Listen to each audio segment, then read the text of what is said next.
Welcome back to the Senior Health Podcast, where we blend ancient wisdom from the East with modern science from the West to help you thrive after 60.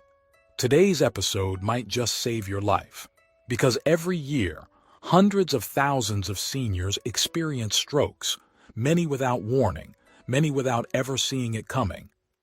But what if the first signs were hiding in plain sight? And what if certain everyday morning habits, things you've done for years, were quietly tripling your stroke risk?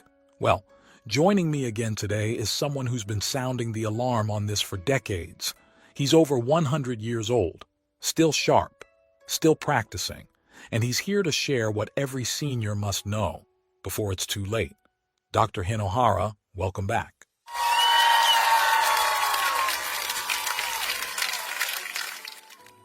Thank you, John. It's always an honor. And yes, this is one of the most urgent messages I give my patients over 60. Strokes do not come out of nowhere.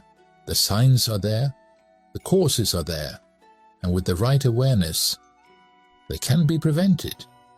But the clock starts early, often first thing in the morning. That really gives me pause, because when we think about strokes, we imagine something dramatic. A collapse, a slurred sentence, a frozen face. But what you're saying is, the real warning signs often come quietly, and they show up when we least expect them. Brushing our teeth, tying our shoes, pouring that first cup of coffee. So let's get right into it. Exactly. That's why this conversation matters. Because it's not just about emergencies. It's about the tiny clues that come first.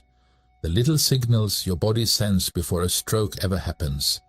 In this episode, we're going to talk about those first signs, the ones most people miss. We're also going to walk through the worst morning habits I see in seniors that silently raise stroke risk, some of which might surprise you, and I'll tell you right now, the final two are the most dangerous and the most overlooked. So if you're over 60, or love someone who is, I urge you stay with us until the end. Because this isn't just about prevention, it's about protection. And every single change we talk about today could make the difference between a normal morning and a life-changing event. So then, Dr. Hinohara, what's the very first sign you tell your patients to watch for? It's not pain, it's not dizziness. It's something far more subtle and far more dangerous because of it.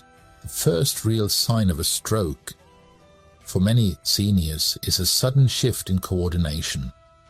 You reach for your toothbrush and your hand doesn't land where it should. You go to sip your tea and it dribbles slightly.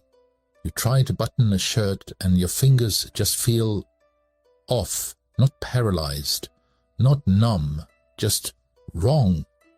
These aren't dramatic symptoms. That's why they get ignored, but they are neurological. Your brain is responsible for every smooth movement, so when something feels clumsy, lagging, or uncoordinated, that's not aging. That's a potential blood flow interruption. Have you ever experienced this with one of your patients? I had a patient once, 74 years old, retired accountant, very sharp. He came in not because he was sick, but because he said, "I've been dropping my keys more often. My wife noticed I've been fumbling with buttons. I thought maybe it was arthritis." But I asked more questions. He'd also had a moment a few days prior where he tried to write a grocery list and forgot how to spell milk.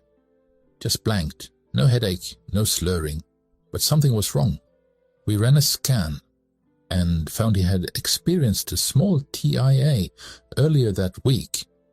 The next 48 hours were critical. We adjusted his medication, cleaned up his diet, monitored his pressure and hydration. He never had a full stroke because we caught the warning. And that's the key, isn't it? Catching it before it becomes irreversible. Exactly. A study published in the Lancet Neurology followed patients after TIAs and found that the first 48 hours were the highest risk window. If a patient received treatment during that time, the risk of a major stroke dropped by more than 80%. That's how fast you have to act, and how fast you can change the outcome. That's incredibly sobering and empowering, because that means awareness, just noticing something's off, can literally save your brain. Yes, but only if you know what to look for and when. Let's talk about that when, because you've said before, the most dangerous time for stroke isn't in the middle of a stressful day. It's actually first thing in the morning. Why is that? Because your brain wakes up before you do. And for most people over 60, that first hour after opening your eyes is when your body is most vulnerable. Here's why. Overnight, your body becomes dehydrated. You haven't had water in 6 to 8 hours. Your blood thickens slightly. Your cortisol, the stress hormone, spikes sharply at dawn. And for many seniors, blood pressure follows. That creates a perfect storm. Thick blood, tight vessels, and a surge in pressure through aging arteries. Add to that the way most people start their day, fast, distracted, with the wrong habits. And you've created an environment where stroke risk quietly triples. Let's get into those habits, because I know some of them will sound familiar to a lot of listeners. And that's the point, isn't it? Yes, these are common, cultural, even convenient. But after 60, convenience can be costly, and the first one is the most overlooked of all: skipping water. Most seniors wake up and head straight for coffee. Maybe they brush their teeth, check their phone, pour a cup, and start the day. But they don't drink any water. And that's a mistake, one of the biggest. Because after 8 hours of sleep, your blood is like a sponge with no water in it. That increases the viscosity, the thickness of your blood, and thick blood moves slower, clots easier, and stresses the heart and brain. One study from the European Journal of Neurology found that low morning hydration was a contributing factor in 48% of first-time ischemic strokes. Nearly half. Not genetics, not diet, just dehydration. So what's your advice? What should someone do the moment they wake up? Before anything else, water, room temperature or warm, not ice cold, 1 full glass. Before the coffee, before the pills, before the news. You are rehydrating your brain, not just your mouth. That hits me harder than I expected, because I think about how many mornings I've started with coffee and nothing else. No water, no pause, just straight into caffeine and cortisol. And I know I'm not alone in that. You're not. It's what most people do. But your brain doesn't want stimulation first. It wants circulation. And that doesn't start with the coffee.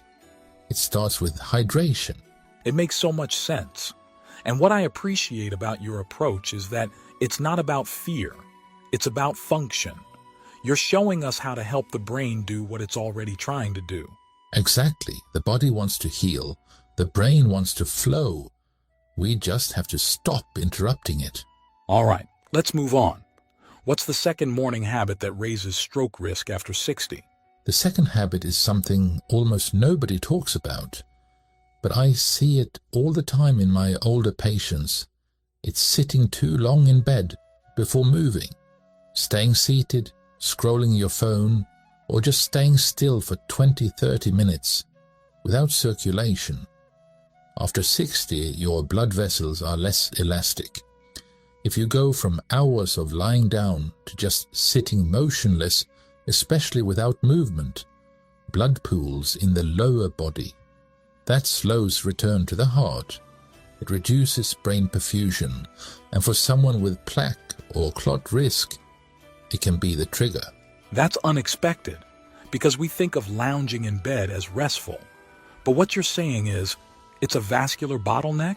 Exactly. The heart has to work harder to recirculate blood that's been pooling, and if blood pressure surges, or if a clot has formed in a leg, Those first movements can send it upward. I've seen strokes happen in the bathroom because people went from lying to straining without a proper transition. So what's the safer alternative? Wake up slowly, but move early. Do ankle rolls while still lying down. Flex your toes. Then, when you sit up, do shoulder circles, neck rolls. Stand up gently. This gets blood moving upward again, safely, gradually. Even 2 minutes of gentle movement can prime the body for a much safer morning. That's such a simple shift. And again, not scary, just smarter. That's what longevity really is. Small moments, big impact. Let's talk about habit number 3, because I know this next one affects nearly everyone I know, especially retirees. Yes. The third habit that raises stroke risk after 60 is skipping breakfast. And I don't mean a big breakfast. I mean any breakfast. Too many older adults wake up, drink coffee, take medications, and eat nothing.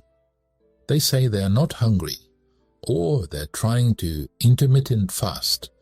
But after 60, that can be risky, especially for the brain. Why is that? I thought fasting was supposed to be healthy. Fasting has benefits in younger bodies, with stable blood sugar and strong hormonal rhythm. But after 60, the body becomes more vulnerable to hypoglycemia, low blood sugar. And when that happens, the brain suffers first. The brain runs on glucose. It doesn't store much. So if you're already dehydrated,